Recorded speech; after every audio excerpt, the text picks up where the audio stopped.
Hello all, my name is Richard Nugent. I'm an economist and the lead developer for the HEC FDA program at HEC.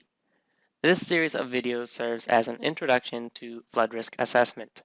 In this video, we will introduce some additional metrics that we consider in addition to expected annual damage. The discussion up to this point has focused on a single metric of interest, and that is expected annual damage. So we'll talk a bit about alternative performance metrics and what they tell us. We'll look at equivalent annual damages, also known as average annual equivalent damages. We'll look at annual exceedance probability, long-term risk, assurance, and life loss. One last note on expected annual damage. The value that actually gets reported is not expected annual damage, but average annual equivalent damages. We often care about how a project will reduce damages over the next 50 to 100 years from the beginning to end of the period of analysis.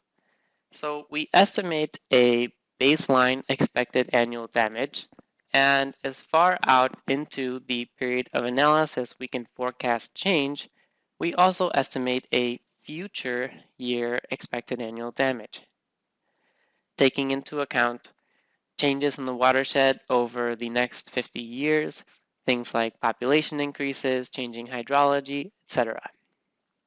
The difference in the base year expected annual damage and most likely future year expected annual damage is interpolated linearly, and expected annual damage is held constant after the most likely future year until the end of the period of analysis. Then, because humans are myopic creatures, we value the present over the future. We discount the future expected annual damages back to the present day equivalents consistent with current interest rates to reflect the time value of money. A lot of this is best left to a separate course on economics. If you have questions, please feel free to reach out to me or to your district or MSc economists. Let's talk about the project performance statistics. Annual exceedance probability, or AEP, is the probability that a specific capacity or target stage will be exceeded in a given year. For levies, AEP is the chance of failure or exceedance in any given year. AEP includes the full range of events, and for this reason, AEP is the metric used in NFIP quantitative risk assessments. And without project conditions, AEP represents the annual chance of significant flooding. Realizations of the stage frequency curve are plotted in the diagram on the right, where stage is measured on the y-axis and the probability of exceedance on the x-axis. The input stage frequency curve is plotted in green. The average annual exceedance probability is the mean of the exceedance probabilities for the set of stage frequency realizations at that stage. The inverse of the AEP should not be considered the level of protection for a project.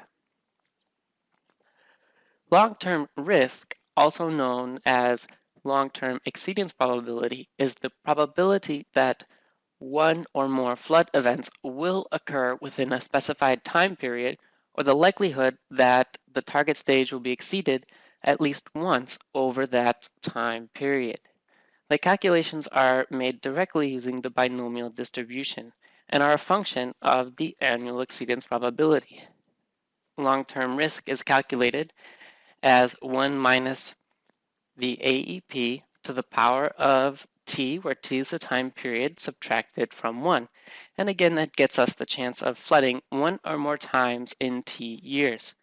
We will often use time periods for t that people are familiar with, like the length of a mortgage, using 30 years. Let's look at an example. In this case, the mean of the annual exceedance probabilities is 0.162, and so we could solve for the long-term risk over 30 years as 1 minus 1 minus 0.162 to the power of 30, and that gives us a 99.5% chance that significant flooding will occur one or more times over a period of 30 years. Assurance, formerly known as conditional non-exceedance, is the chance that a specific target, such as the top of a levee, will not be exceeded given the occurrence of a specific flood event. Example language that we may use to describe assurance is the project can pass a 1% event with 90% assurance. In other words, assurance of a given event is the probability that the given flood event will not overtop a levee or cause significant damage. The realizations of the stage frequency curve are again plotted on the right. The conditional non-exceedance probability can be defined as the fraction of stage frequency realizations that are below the target stage for a given event, which are represented by the red portion of the histogram. Engineering Regulation 1105-2-101 requires that the flood event that is passed with 90% assurance is communicated. In this example, the 1% event passes with 90% assurance.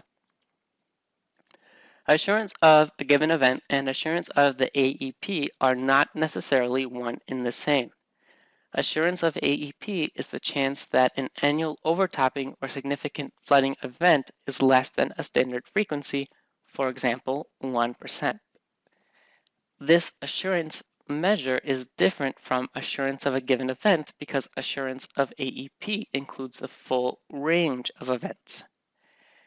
Stage frequency curve realizations are again plotted on the right with a specified top of levee stage of 70 feet, so the target stage is 70 feet.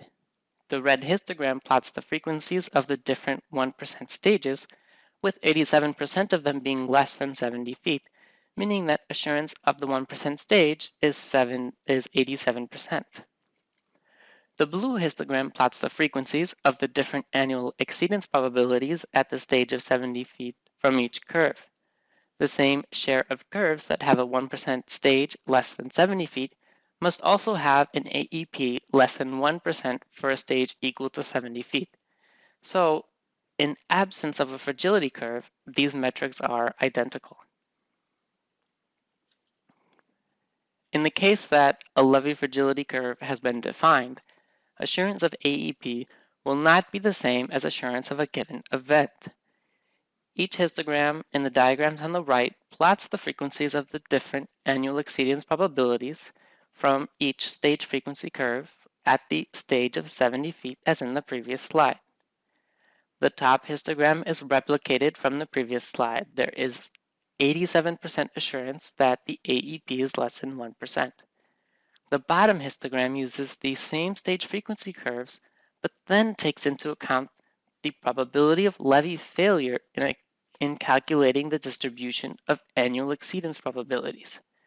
There is now lower assurance at 54% that the annual exceedance probability is less than 1%. All metrics that we have just covered on the peak stage or flow methods give us dollar value losses and damages prevented. Some might argue that life loss risks reduced is a far more important decision-making metric than damages prevented. Before we conclude, let's briefly take a look at the way that life loss is evaluated. First, we use the whole stage hydrograph, not just the peak event. From the moment an event starts, some time elapses before a warning is issued. From this moment, some time may elapse before floodwaters arrive. Arrival time is considered the moment floodwaters arrive at the first floor elevation. Mobilization, which is the attempt to evacuate, and evacuation can continue until water reaches a certain level, for example, 2 feet. At this point, folks are stuck wherever they are. Folks might be in a safe location, at their homes, or on the road. For various maximum depths of water, probabilities of survival based on observed data are assigned. The maximum depth at the location folks are stuck determines their survival in the model. If you have any questions, please feel free to email me, Richard Nugent, or post your questions to the discussion board on Discourse.